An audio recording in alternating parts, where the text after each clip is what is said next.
Hello everyone, welcome to Academic Coordinates. In this video, we are tackling a question in inorganic chemistry, specifically under the crystal field theory. Right? It says calculate the crystal field stabilization energy in kilojoules per mole for the cobalt complex over here. If the exchange energy is 3000 centimeters to the -1, and the coulombic energy is 4000 centimeters to the -1. Okay, so before us, guys, we have got an octahedral complex, right? It's a metal with 6 ligands, All right, so first and foremost, we need to sort of know as to what is the oxidation state of the metal. The metal is obviously cobalt over here, the oxidation state of the metal, and we are going to use the complex that we have to find that.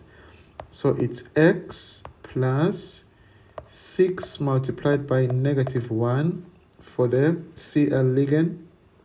This would equals to the overall charge, which is -3, right? And then X now is equals to 6 minus 3, so X is equals to 3. So this means that cobalt has got a 3 plus oxidation state. All right. And then secondly, guys, we need to calculate the d electron count, where N is going to be the group number of the metal minus the oxidation state of the metal, right? So if you look into your periodic table, you'll find that cobalt is in group 9, right? -3, which is the oxidation state we just found. This equals to 6. So we have got a D6 ion, Okay, cool. And then now we need to know as to what type of a ligand do we have. So Cl over here, Cl ligand is a weak field ligand.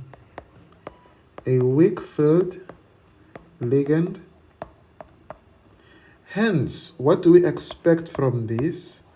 We expect a high spin complex. It's a high spin complex, right? Or you can say a spin-free complex, right? Okay, cool. So at this point in time, guys, let us draw, our diagram. So 1, 2, 3, 4, 5, right? And then this splits into 2. Then it's going to be 2 orbitals here.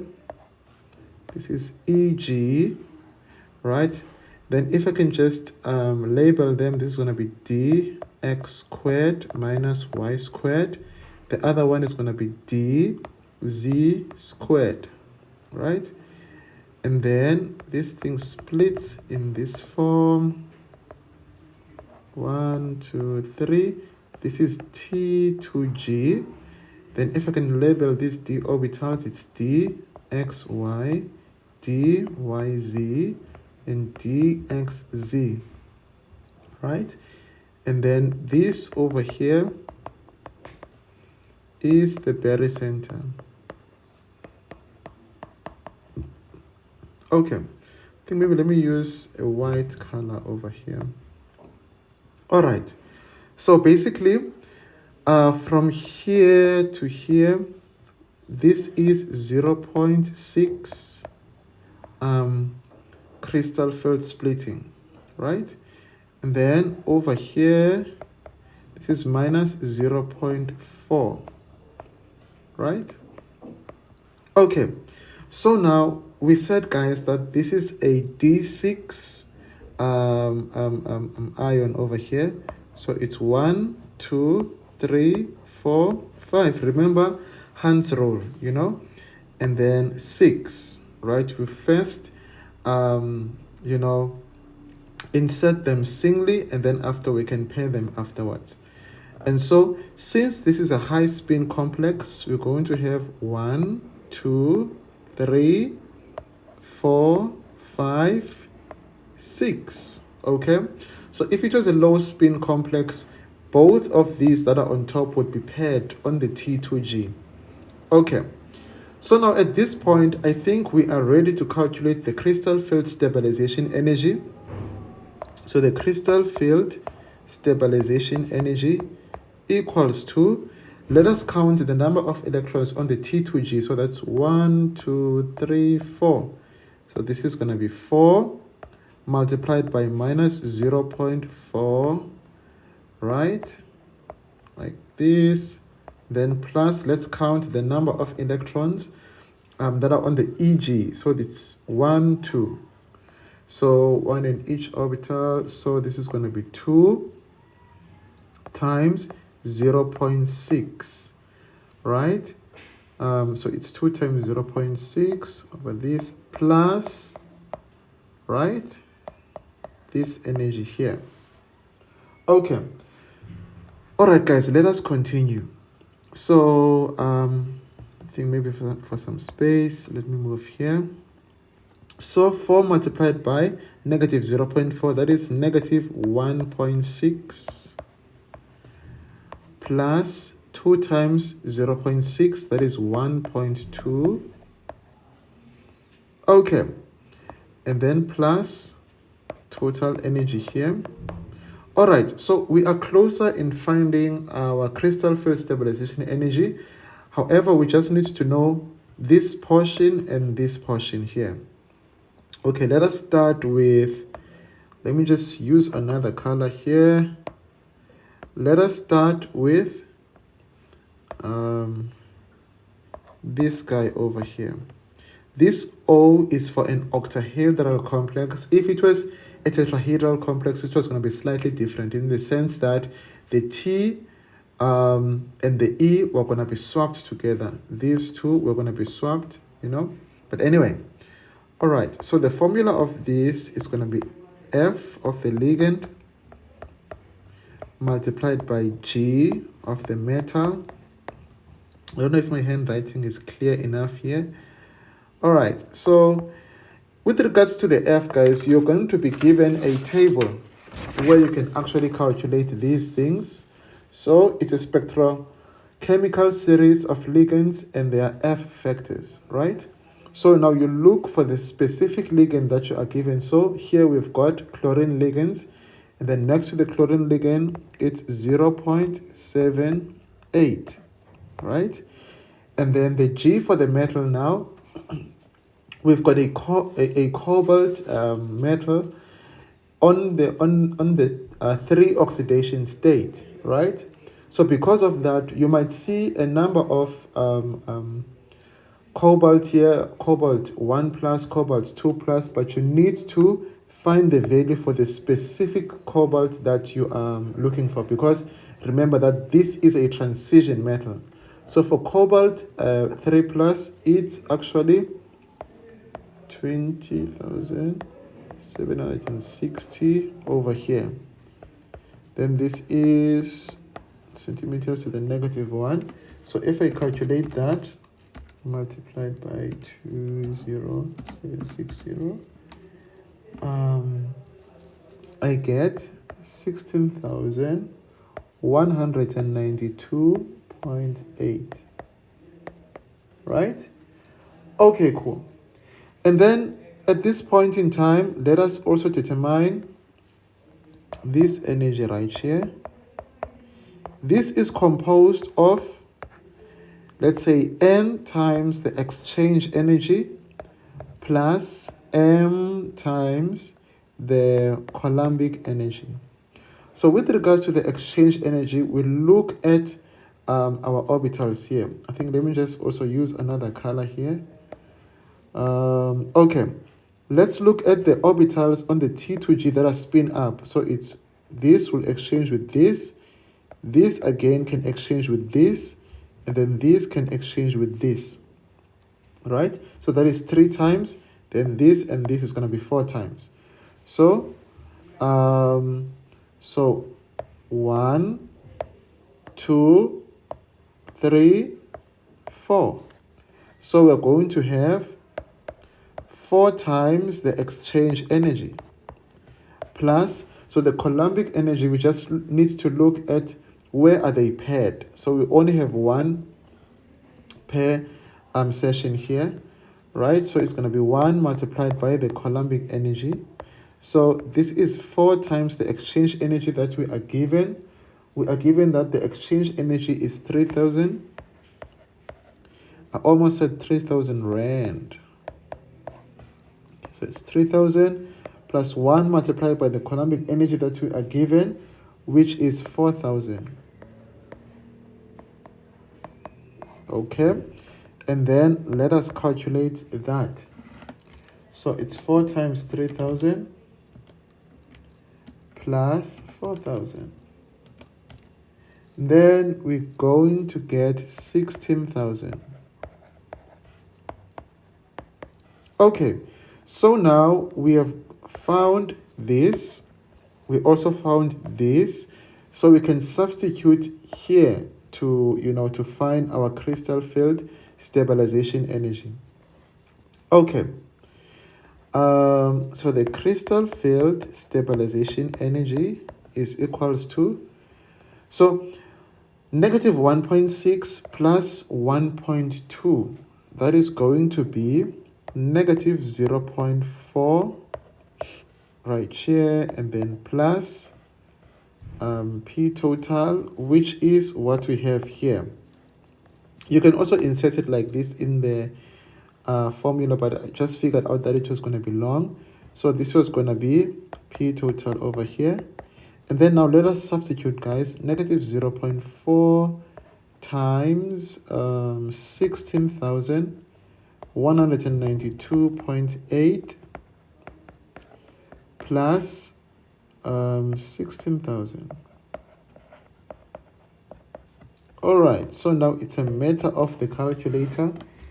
So this is negative 0.4 multiplied by 16,192.8 plus 16,000. Okay, so I got 9,522.88. Okay, so yeah, guys, we have actually arrived on our answer. If you can check though, at the beginning, the question says we need to calculate this in kilojoules per mole. So we need some conversion. There is some conversion we need to do. And we obviously know that 1 centimeter to the negative 1 equals to 12 joules per mole. So you should be given this conversion, All right. So now let us convert this into kilojoules per mole. So when I did chemistry in first year, my professor taught me, dimensional analysis, right?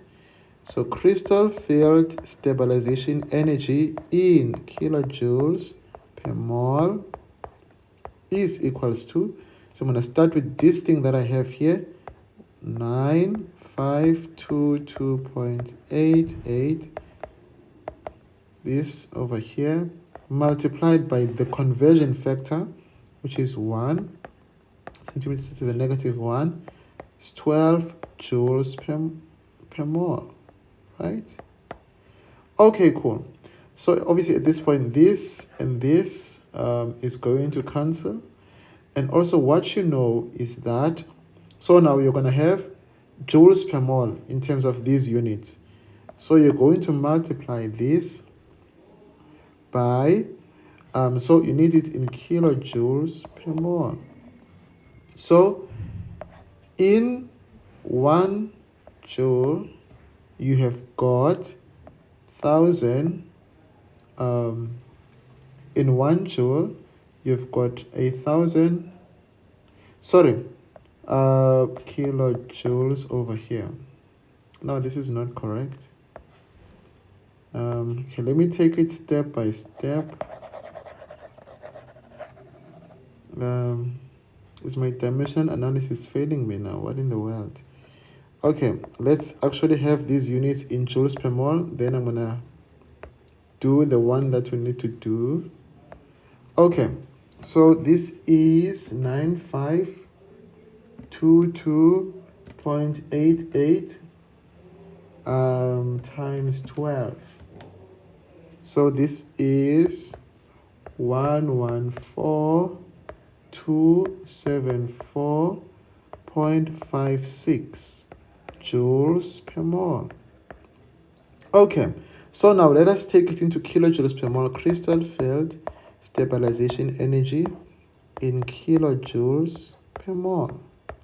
And to just take note that K is equal to 1 times 10 to the 3, right? So this is 114,274.56 multiplied by, so we need this in kilojoules, right? This is joules per mole. So we're going to divide here by 1,000 joules. So there are 1,000 joules in 1 kilojoules, right? Yeah, my stuff has came back. So basically, we've got our thing over here. So divide this by 1,000. So that is 114 point, let's round off to 1 decimal place, 3 kilojoules per mole. All right, then there we have it, guys. To just recap a bit, so we are given a tetrahedral, we are given an octahedral complex, and then we are given the exchange energy and the Coulombic energy. We are requested to calculate for the crystal field stabilization energy in kilojoules per mole. Firstly, we determined the oxidation state of the cobalt metal, which was 3+. As we know, guys, that cobalt is a transition metal, you know. It can be 2+ and stuff like that, you see.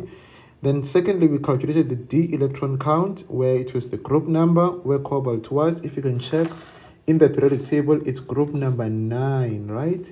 9 minus 3, that is 6. So we've got a d6 ion. And then the ligand Cl is a weak field ligand. That implies that we'll have a high spin complex. So what does that mean is that the gap, this over here, is smaller. So in other words, the electrons, after the third electron here, it can come here. This will be 1, 2, 3, 4, 5, 6, you know. But if this was larger, let's say for a low spin complex, if it was larger, it was gonna pair over there on the T2G. But because if it's a high spin complex, so you should know whether the ligand is weak field or strong field ligand. And then after the crystal field stabilization energy 4 multiplied by negative 0.4, and then the splitting over here.